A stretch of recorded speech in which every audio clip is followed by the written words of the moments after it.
Okay, I'll get to this episode because I'll get to this episode, but I meant to read this in episode 1, but I forgot. Um, and I've heard about the statement, heard so much about it, but I've avoided everything so I could read it here. So here we go. Vince McMahon just released a statement about the Netflix documentary. Don't worry, I'll put in chapters in case you want to see this. And he doesn't seem happy. A lot has been misrepresented. Not from what I've seen, but okay. Uh, just a few days before Netflix, this is on Yahoo Entertainment, so reputable.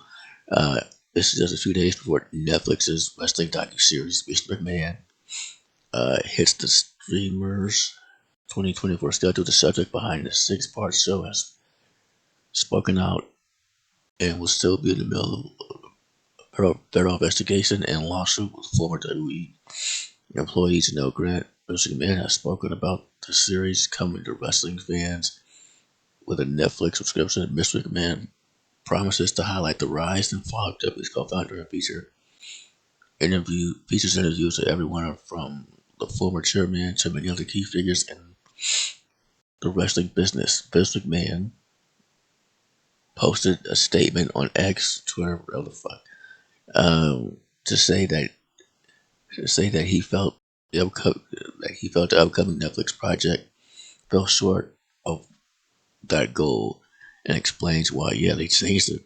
We know why. Uh, I don't regret participating in Netflix's documentary. See if I can highlight it. Yeah, in Netflix's documentary, the producers had an opportunity to tell an objective story about my life and the incredible business I built, which are equally filled with excitement, drama, fun, and a fair amount of controversy. Yeah, and life lessons. Unfortunately, based on an early project cut I've seen, this documentary falls short and examines the predictable path of conflating the Mr. McMahon character with my true self, Vince. The Tyler promos make that evident. That's what I just saw. I'm not so sure about that. Oh, there's more. Okay. As Vince McMahon's general complaint, based on his statement, is that he feels the documentary intentionally blurs the fictional Vince McMahon character he played in WWE with his actual persona. The thing is, and this has been said for decades in wrestling, like wrestling fan circles, wrestlers themselves. It's been said for decades. Vince McMahon is a real life supervillain. That's been said for decades. It's confusing. It's a confusing complaint to hear as a wrestling fan, considering many wrestlers over the years have told wild stories about McMahon that do suggest he isn't too far off from Nick. I just said that, yeah, from the character version of himself. Of course, many of these stories come out when he was still in a position of power in the company, so yeah, we'll get there. So there is a possibility those stories were told to further inflate the character. The former chairman, whose latest controversy started with the WWE, began to look into undisclosed house money scandal. Yeah, continued with further complaints about Mr. McMahon. He took aim at what he alleged to be deceptive editing in the program, and briefly references his ongoing legal dispute with Janelle Grant. Okay.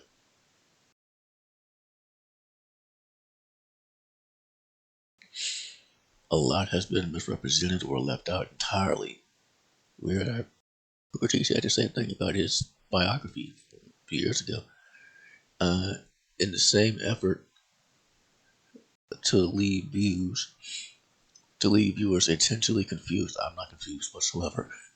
The producers use typical editing tricks with tricks out of context out of context footage.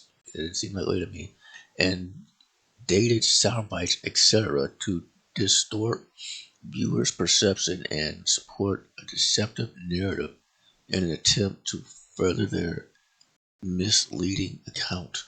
The producers use a lawsuit based on an affair after I ended as appear I ended as evidence that I am in fact Mr. McMahon. Hope the viewer will keep an open mind and remember that there are two sides to every story. That's why I'm watching. Okay. Uh, Mr. McMahon's final sentence refers to the ongoing lawsuit, which alleged, sex trafficking. Sex trafficking. What? I suppose, yeah. During the Janelle Grant tenure, WWE, Vince has since been removed from any role in WWE, the company largely run by former wrestler and his son-in-law, Triple H. Yeah.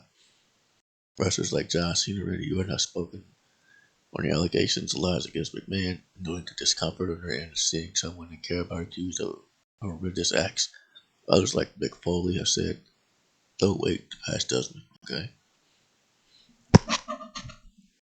Until the legal proceedings are over.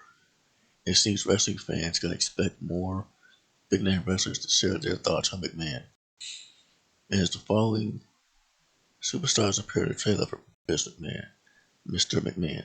The Rock, yeah, Hogan, yeah, Stone Cold, which I heard about what he said. I'm not that far yet, but I heard about it. That is interesting. John Cena, just how Jimmy Hart, we've heard from him. Brother Hitman Hart, we've heard from him. And Triple H, yeah. We just have to decide what to take away from the Mr. McMahon documentary and if the picture it paints about the former CEO is accurate or unfair.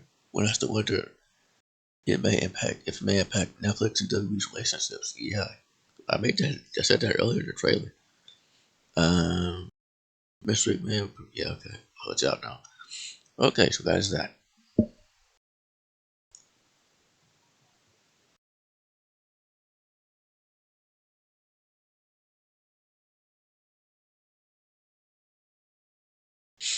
Okay, now on to Mr. McMahon, episode 2, Heat. Oh my goodness. First, one thing I forgot to mention is when they're talking about women's wrestling, because they talk about the Rocket Wrestling Connection, it was like, well, women's wrestling back then was D Class A and a D Class A error. I had to look that up. It means low class. I'm like, that's what they're thinking. That's why Glow whooped your ass back then. That sort of thinking.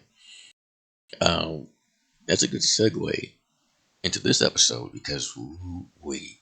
Okay, so at first it starts to get with WrestleMania 2 and 3 and everything.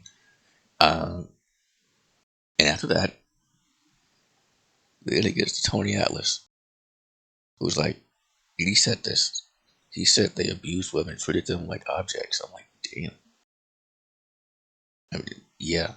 And it just goes on from there. Like there's this writer they brought in, Phil Houston. If I said his name correctly. If I'm not, I'm sorry. He was way ahead of all of us. He was way ahead. He wrote news and those big stories back then. He wrote those one line he wrote that started all this. He said, Vince McMahon may be a disingenuous creep. That's the line that started all this. And that's how we found out about the Marine Boys Minute, which they talked about. Oh my goodness. About Rita Chatterton. That's the lady referee that he allegedly assaulted with. Yeah, about stuff like that. And they talked about the steroid scandal, which I knew they would. Yeah. And side note about the steroid, we'll start there first. Yeah, Netflix. They do great documentaries. I like the one they did about American Ninja Warrior. I never watched that show. I watched actual wrestling, but I watched the documentary because I'm a fan of one of the gladiators, whatever they're called, Ninja Warriors, whatever they're called. We'll see what on there. But they did talk about the wrestling, the steroid tribe, because American Ninja Warrior, those are a bunch of big jack people coming at you. So yeah, they talked about it. Anyway, so back to this. They addressed the neck brace, and they're sticking to the whole Vince had surgery. That's why he wore it. Okay. Um, they talked about how that almost ended Vince and wrestling. And he's a big part of this narrative, obviously. And I understand it's Hogan, and he has a track record not exactly being reliable as a narrator. Uh, like there's literal evidence, but I digress. And he says that the FBI, the government or whoever was like pressuring him to speak about what he did. with the steroids and everything. They're pressuring him to go on a stand and said if not, they would rework the story, make him the villain, and he'd go to jail for 17 years. I knew about the steroids trial. I saw the Dark Side of the Ring. I've heard stuff. First time I heard that though, like that is interesting. How would he go to jail for 17 years? I don't. He didn't distribute the stuff. He took it. He didn't distribute it. I don't. Okay, but yeah. And again, this was this Phil Music who wrote the story on that, and he just continued from there. Like he wrote that disingenuous creep line. He said he instantly got messages talking about you don't know the half of it. Then they go into I think the Ring Boys gonna do next, and they name names. One of which we like Pat Patterson. Although again, seeing what this started out as, they were protecting Pat Patterson. So I don't know if he did it or not. I'm not here to say whether he did. I'm saying this documentary protects the crap out of him. But the other two, they're like, oh no, they did that. That's why they don't work there anymore. I'm like, that is okay. They showed footage of some of the people talking. I'm not sure if the dude they showed was the dude who unallowed himself years ago, but they did. Damn. And it was as a result of what he went through as a ring boy. Like he was naming names and they were interviewing him. And one of them was Pat Patterson, so I don't know. And this was like, no, he was protecting the business, and the business was very homophobic during that time. Okay, yeah, that the whole era was kind of homophobic for there was shit happening. People were scared, like yeah, so but like his name was coming up though because he came up with Roddy Piper, who denied it. But yeah, like he looked at the camera like that documentary from years ago. They were like, so Pat Patterson's like, no, fuck man, that never happened. He like looks away. So that was interesting. And then Tony Atlas, once again, no holding back, was like, I never liked Pat Patterson. Like, why? He kept grabbing my pecker. What? Like, yeah, I kept grabbing my pecker. It was like, did you report him? He was like, to who? And he like starts just laughing. I mean, really laughing. So I started laughing. It was like to Vince, and he laughed harder. It was like, why did he get fired?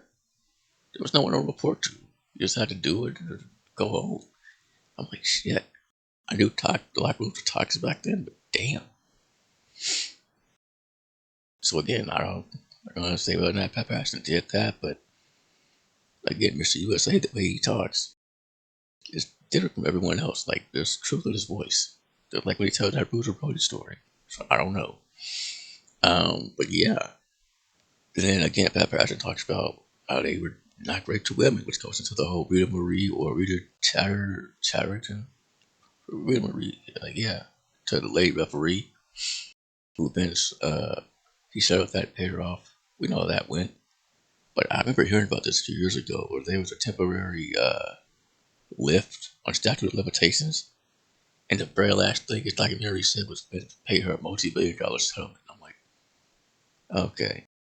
And then he had a line earlier where it was like, he talked about that. He was like, um, first he said nothing happened. Then he said it was consensual.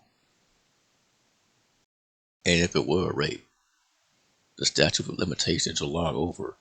But people trying to dig up crap like that. I'm like, he just, okay. That's in the documentary. So yeah, they started talking about that. I mean, like yeah, because the hitman was talking like mostly about the ring boy stuff. They like the stuff they went through. Like my goodness, they told footage of Vince defending himself on Phil Donahue. I don't really know who that is, but I know of him. Referenced. And remember that line in the trailer where he's like, "I'm one of the few people on this planet that likes confrontation." He says that, and it gets to him on Phil Donahue confronting Bruno Sammartino and all these people from his past that he's wrong. And this is doing the steroid part, and he's just like going back and forth. And there's two narratives. One, he's holding his own because he likes confrontation, but the other one is like not having a good time. I'm like, look at that, I am confused. But yeah, wow. And this Phil Music dude, he stayed writing about this stuff decades before we knew about it. And it was like, maybe he was an FBI informant. But Phil Music was like, yeah, I was an informant because whatever I wrote, they read and acted on it. I'm like, damn.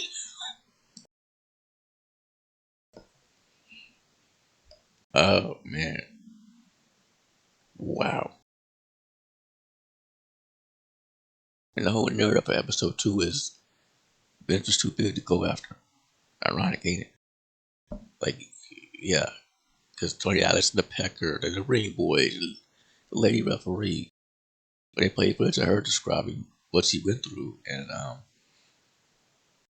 wrestling is wrestling, acting is acting. I don't think she was acting when she was telling that story. She's not in this documentary, but the footage, like, she was in tears. It was like recounting what happened. Like, yeah.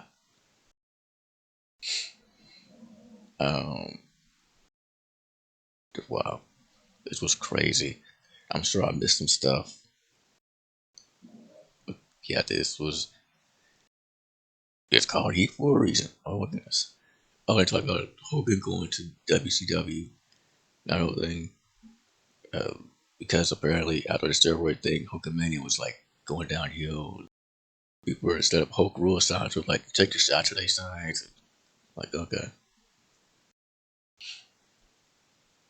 So yeah. And in the next episode, when I saw the title, I was like, man,